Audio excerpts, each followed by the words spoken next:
Les disciples, entendant cela, étaient très étonnés. Ils dirent : « Qui peut donc être sauvé ?»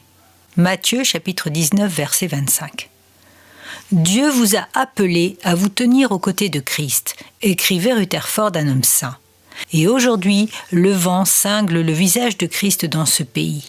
Sachant que vous êtes avec lui, ne vous attendez pas à être à l'abri du vent ou sur le versant ensoleillé de la colline.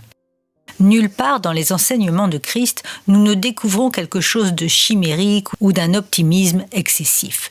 Il a toujours dit toute la vérité à ses auditeurs et les a laissés libres de décider.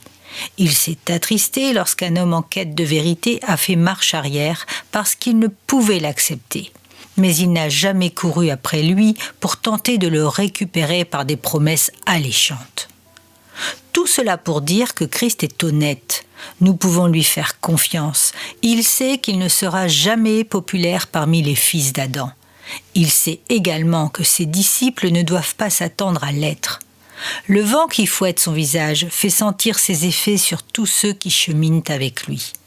Nous faisons preuve de malhonnêteté intellectuelle si nous leur cachons ce fait. En offrant à nos auditeurs un évangile doux et léger, et en promettant à tous ceux qui l'acceptent une place sur le versant ensoleillé de la colline, non seulement nous les trompons cruellement, mais nous devons nous attendre à un nombre élevé de victimes parmi ceux qui se convertissent dans ces conditions. Nous leur disons que s'ils acceptent Christ, il leur donnera la paix et l'esprit, résoudra leurs problèmes, protégera leur famille et les gardera heureux tout le long du chemin. Ils nous croient et s'approchent, mais le premier courant d'air les enrhume et ils vont frissonnant trouver un conseiller pour qu'il leur dise ce qui ne va pas. Puis, nous n'entendons plus parler d'eux.